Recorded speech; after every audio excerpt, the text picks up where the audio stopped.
إن الحمد لله نحمده ونستعينه ونستغفره ونعوذ بالله من شرور أنفسنا ومن سيئات أعمالنا من يهديه الله فلا مضل له ومن يضلل فلا هادي له وأشهد أن لا إله إلا الله وحده لا شريك له وأشهد أن محمدا عبده ورسوله صلى الله عليه وعلى آله وأصحابه وسلم تسليما كثيرا أما بعد فاتقوا الله عباد الله يا أيها الذين آمنوا اتقوا الله وقولوا قولا سديدا يصلح لكم آمالكم ويغفر لكم ذنوبكم ومن يطع الله ورسوله فقد فاز فوزا عظيما أيها المسلمون روى مسلم في صحيحه عن أبي هريرة رضي الله عنه أن رسول الله صلى الله عليه وسلم قال أتدرون ما المفلس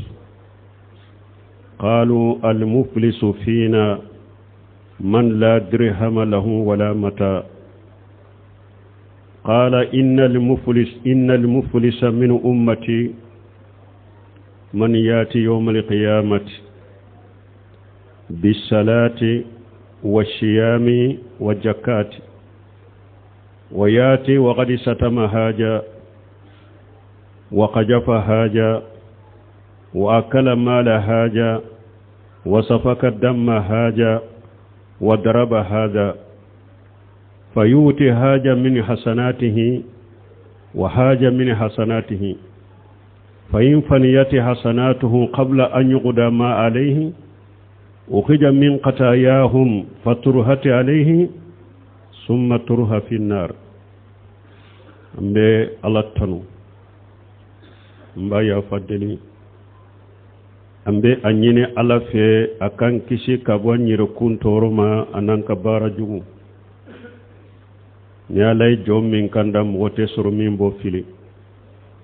نيالاي جوم من فنا فيلي موتي سرمين بو كندا ambe sereya bato fen side te min ka bato e ciani ala kelem pewte je nyogonte ala la ambe sereya muhammadu ala ka jon wala ka cidendo kisini nema baka na ka dunke wana ka sheybawu ala ku kisi min ka chakosobe no temena ka boye aye siralanye ala ka jon akadu ala ko qur'ana kono akom mu'minu aye sira alanye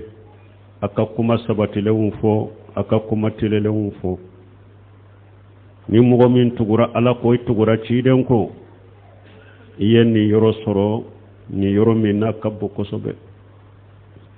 silamawu muslimu ya nati aka kitabu sahalen kono kabu abu hurata ko ala ka cide ko dondola ako shebawma ya la awbe bololan kolo doa fanta mogomi ni foita ku fantando bololan kolondo foita bulo shebaw ko an ko ni jiya kono ya awna ambe min jate ko fanta bololan kolo mogomi na folo jeta bolo minan shi tabulo nafolo tabulo minan tabulo an kuni feya jiya kono anna ambe ninde jate ko fanta ko bololankolo kiden ko ayi ako bololankolo yere haqiqa na ciyala maye mogo minye mi yawmal qiyamah do ani salli dafalen bena alala salli dafale ano bena ani sun dafalen bena alama ani jakat dafalen bena alama men na bena alama qiyama iba soro aye kuma jugu fonni nye yamfe aye jene ya galonda ni na yamfe aye ninna ni yamfe ayen nin kan nafolo du yanfe ayen nin joli bo yanfe ayen nin bugo yanfe ni hakke tugu de bena sisa u bena kole alela ka fantigi alanka hakke be ni nofe ala ba fo malikawiye ayen min nani ka kuma jugu fo minya ayen kuma jugu fe minye ayo ka hakke ta ka bara nyuma la ko dama ayen min nani aya ka hakke ta ka bara nyuma la ka dama aye galonda minna ayo ka hakke ta ka bara nyuma la ka dama aye min kan na furo tiya ka kan na furo do ayo ka hakke ta aka bara nyuma la ka dama aye min bugo ayo ka hakke ta ka bara nyuma la aka dama ni e ka bara nyuma be banna sa pu harisa hakke tigu ka hakke buno fe umabba malikaw ba fo ala yantigi ala jonka hakke jonka nyuma umbanna de me hakke tigu fana ka hakke be umabba ala ba fo aye hakke tigu ka junubu ta ku daka akale fili jahannaba ko balmo ninde togoy ko fanta harina ya soro jinya tigido jinya kono jinya bekan na folo tigido men ni mugo kera ni chogola la garayde togo ko fanta haqiqa jinya yerela ninde fanta ci den ka hadisa bamin fulen ni nyem balimo nimba yiranna ko hadama de ika alaka hakke dama ika alaka jonka hakke duma ikana bonni jiyan kono ka hakke to ikanna de ni bora ni jiyan kono ka jonka hakke to ikanna awa e ka bara nyuma de beta kadi mugo masa donc abe kome ye fiongo fenkesa ika jiyan nyana mayala ima ke mugo la de iya kire de la وديات قال تعالى من عمل صالحا فلنفسه ومن أساف عليه وما ربك بجلام للعبيد نديات القرآن كنو ala ko ni mo mi nye bara nyuma ke ika jianya na mayina imake mo worede iyaki yerede ni mo mi nye bara jugo fona ke ni jianya na maya kono imake mo goyede iyaki yerede abi yerede ka mais ala te jonsi tono jonsi te ni ala bi tono nyumankela jian kono imake mo goye koy iyaki yerede jugumankela fona jian kono imake mo goye koy iyaki yerede ka abe bo e yerede ka bara nyuma wala ede ka bara nyuma bebe ba qiyama kamugo ka junubota ko da ika wala hadama de wodi yato ciden fana ko hadisa sahalen kono al muslimu man salima al muslimuna min lisanihi wa yadihi al hadis muntafaq alayh wodi yato ciden ko hadisa sahalen kono bukhari muslim benala ako silama dafalen yere ye silama min yede silama min ni mugo kisira ne toroma anaka bolo toro ni yere de to ko silama dafale balma silama dafale yere silama min yala ka hakke dama aye jonka hakke di silama min be tono soro lagara ni se tigido fantante o yede silama min ni silamu kisira ne toroma na bolo nen toro ka kisi nen toro na bo kono ikin nen mina kabo mogola nen mina kabo mogo ka porfolila in nen mina kabo nemime yala ka mogo ka kumata kullase nyogo ma puru ka juguya ni konya bilawuni nyogo nche inen kolosama inen koloshi ka kuma jugu fo mogoye inen koloshi ka mogo nani inen kolosama inen koroshi ka galon tege ka da mogo la fu inen korosama nen toro de do inen koroshi ka mogo tuhuma ke ni kuma do foli ube kewale do keliye ka soro delila jelenti bolo ala inen korosama nen ka toro do de inen koroshi nen kanate ka muke mogo la ni nenye ka tulunke ke mogola nin nenye kuma jugu fo ka kuma do fo mogo ye kuma munun ba yira I jolen ba tigila ibi yere fasamanta ki yere korota tigika inen kulo soma balman ni bebe nen toro dola wadi ato hadisa do kono ciden ko sallallahu alaihi wasallam man qala fi mu'min ma laysa fihi askanahu Allah yawm al-qiyamati aradiqatan al-qabali hatta yukhruja mimma qala ciden ko akum mugo niye fendo fo mu'minika min tala kata inyugo na silama inyugo na mu'mini kata galon tige kada ala ayen ninde ke amake ayen ninde fo ama fo ciden ko mugo niye kuma do fo I balima mu'mini ka fendo fo ka fendo bilaka ka soro min tala ka jogo do kala min tala ka defo do kala min tala ko yomal qiyama do ko ala bi shigi aradiqatan alqabal ko ala bi shigi ode kono jahannaba aradiqatal qabal yemunye jahannaba dum nu be jani jahannaba kono idani to jimin be bo ula nemin be bo ula jole min be bo ula u jani to yomal qiyama do ala bi shigi ode la jahannaba kono jahannaba tasuma kono ala bi bila jahannaba tasuma kono ki bila o degundela ki bila o janga katadela hatta yukhrija mimma qala fo yemmin fo tigi kan ni boro wala de ibe bola chogodi ka tubi ka bola ani ka yafa nyina tigi alafe ka yafa nyini atigi fe fo na tigi ya farima de ni ekoni de yo pendo fo mu'minika amma min kewa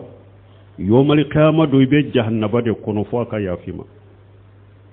nama yafima jahannaba yoro min fuleni nye jahannaba don be jani jim min be bola ibode kono jahannaba kono fo atigi kata yafima balmo janga kata be nunumbo kankarma dabe nunumbo silamaw chefana binniya laje suni tile ka galonda nyogon na doro ibalima silama ibalima mu'mini suni tile abe nyogon ka misiru kono salli rola dina kola silama kola ebe ta shige ka galon tige kadda odela ka kuma do fo ko yo fo amo fo ka ke wale do ke fo ko abake ko ke kasurama ke ka jogo do dala jogo te minye yawmal qiyamah be jannaba kono fo ka yafi made wodi ato ala ko wallazina yuzuna almu'minina walmu'minati bighairi maktasabu faqad ihtamalu buhtanan wa isman mubina ala ko mogo munum mu'mini chemaw ani mu'mini musomaw mogo munum bu toro nikke walewe kasoroma min barake ala ko tigi ye galon fi junubuta ani junubu bangale iyo tay ko la qiyamade bali man ne munu fule ne nyanka nyere korosi koy nin ne min fule hadama den dala yere korosama de wodi ato ciidon kali muslimu man salima li muslimuna min lisanihi wa yadihi nen ka toraw do fulanyu o fo awye korofoli na mimeya galon tige adda ibani maslamama atuhuma keni kodo e ama minke delati bolo katlonke keni mokke boke mogola ni nenye ki yere fasamanta moka ni nenye yere korosama de awon balimo bolo fana tora e munye ka hada maden bugo ka hada maden jolibo ka hada maden kan na fulon ka taraki ka bo bolo ka kan na fulon nambara ko du mbalimo wonyo nyalen do ance lan kan yero koloside mogo ka hakkete ta mogo no fe koy mogo min koni hada maden madafa ni minye juruta nkan na fukati kode kama nka wajibu de kama karasa kan na fulo nyata me abin kan nganyala abin duskun kono dongodo ni ne karasa ta suromba damade edde serade ala yereben ni sara e qiyama man agaja amwala an-nas yuridu adaha a'adahu Allahu anhu wa man agaja amwala an-nas yuridu itlafahu atlafahu Allah ciden ko ni mo men nyam mo kan na fulo mina abi kono karasa kan nafolo nya tambimma ko de nyana bonaye ni nya yurwali na sesro dongo don ba dama ba tigita sagama ema shede soro kan ni sage cidon ko la yere ni sagiye nyala masagiye ji Allah gara la basagiye ala yere ba tigi saraka funan sirala kaya fa ema na koni mo mi ni e hada madon kan nafolo ta abi kono de ni magalonde tige ka juruta bulon ta soro min ninde ya soro wa neta sarawo ala bo cinya ibolo da bi yere cinya ona folo te nya ibolo ala ba cinya ibolo bi yere cinya na ma cinya ibolo jinya ala ba cinya ibolo la gara ki cinya e wayi ka bara nyum betta ka dia tigima bal mo islamo de man ñogon ci bi bara ñogonya la amba ke kaminda ñogon ka atese kala kali no ñogon na folo cinya ñogon nambara ñogon jamfali ka galon tige ñogonye sunu tile bara ñogonya la e yere kono ne fili ndo bi ni jon kan ka bara ke ñogon fe ni jon kan ka bara ke ñogon fe danna ya be jonna e yere kono na fili ndo bi wala silamaw cela danna ya be jonna hada madeni mo juman kan ka bara ke bi bara ke ñogon fe bi nati jamfa nati galon tige ye nati kan na fulo cinya mbalimaw keme sara niye mugo fula soro silamaw cela biye do soro danna yama 100% keme niye mugo fula soro silamaw cela biye do soro ni nyema siba ya de ni nyema siba bade silamaw bolo silamaw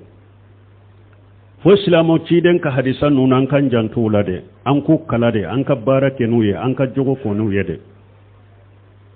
awani hadisa be kan nim bininya korode kana miri ibe galon tige minna jiya kono ibe jamfa minna ibe korofoli minna ibe wali nafolo ciya minna ibe nganamu minna kana miri ko ka ceyani ka keguyani ka hakili nyuma ya de do ibake ka ki yere de la adoko qiyama ni ekoni ni bara nyuma sera alama abebe di haketigu ma haketu ka junubu beta kadda e ka kifili jannaba kono salli fora sun fora jakka fora misaliya de sino bara nyuma be anyogona bange baga batola tew anyogona saragati bola tew ini wali hakke kana she alama la garade wali hakke ba be duka be boy bolo kasagi ku ka junubu de ka kifili jahannaba kono silama ya jantaw yere la aka jogoni qur'ana ka jogowe aye jogoni hadisa ka jogowe ni kafir min silamiyrai donna silamaw cela jogo tolile mumbula ni alama farika ni ma doni ala ye dina kono ala mi korosi be bo ibe jogo min soro silamaw nu nyogonce be min ke nyogonna be min ko nyogonye ni donu cela ni ala de mi sabati dina kono ibe bo tellement que silamaw jogo ciana illa marahim rabbi wala hinala kelen mununa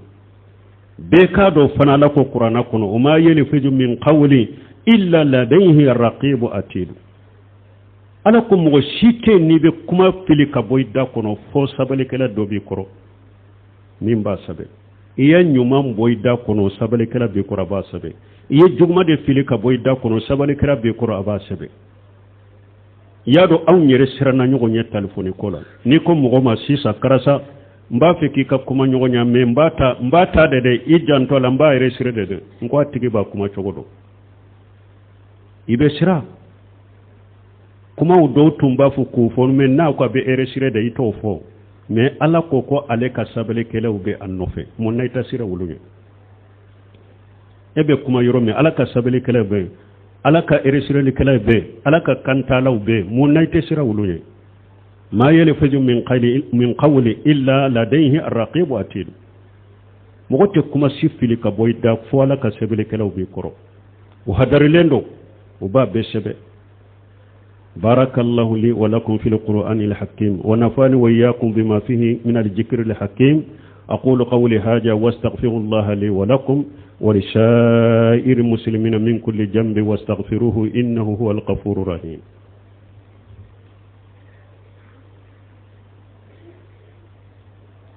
الحمد لله رب العالمين والصلاة والسلام على نبينا محمد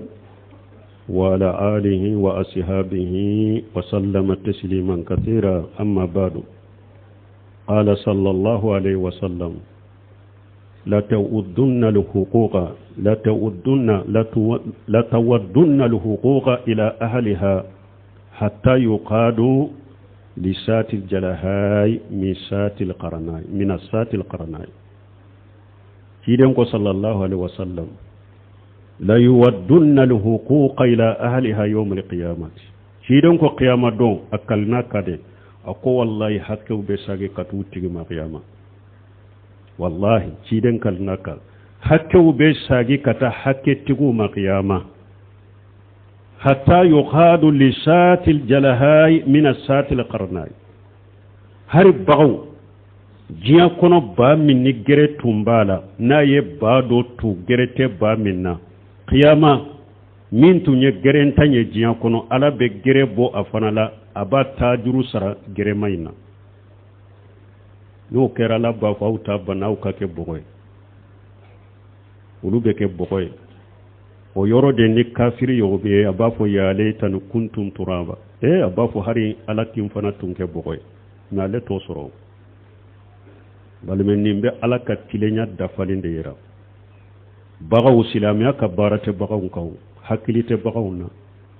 men ni bagaw yere tajuru sara nyogo na lagara hadamade hakili madu hadamade min islamiya baro birali kadu inye alaka tilenya dafalende yira qiyama keneka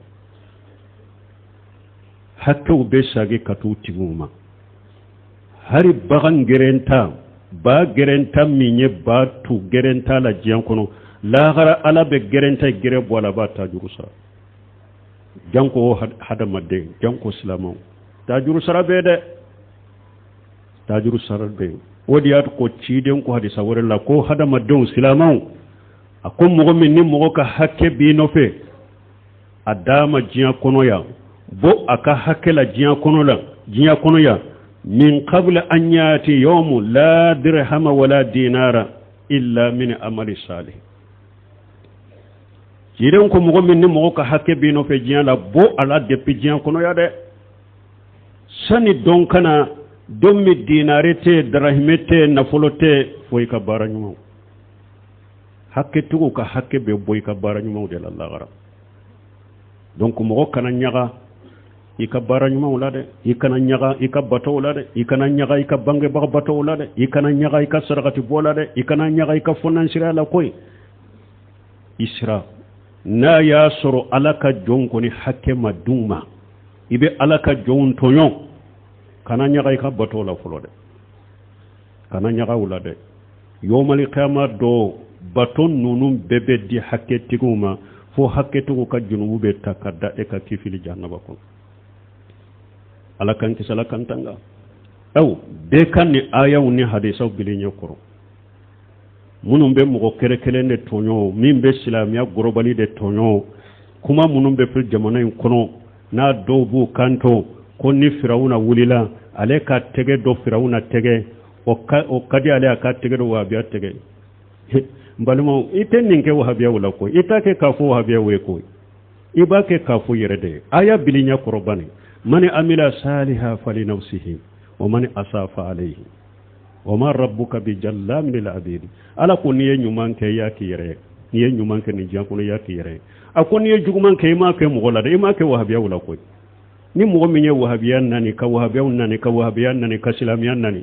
abe mo nyuma utoroke abe islamu nyuma utoro me haqiqa ala ke itake ka ke wahabiya la itake ka ke islamu la ko ibake ka ki redela ako min ni min ni soro jiya kono min ni soro lagara ko ale ala mi toro koy ko ale ala te jon toro de depuis jiya kono shika janya bani min ba islamiyan nani la min ba wahabiyan nani la min ba sunna nani la depuis jiya kono shika janya bane iba yow fonni tubirale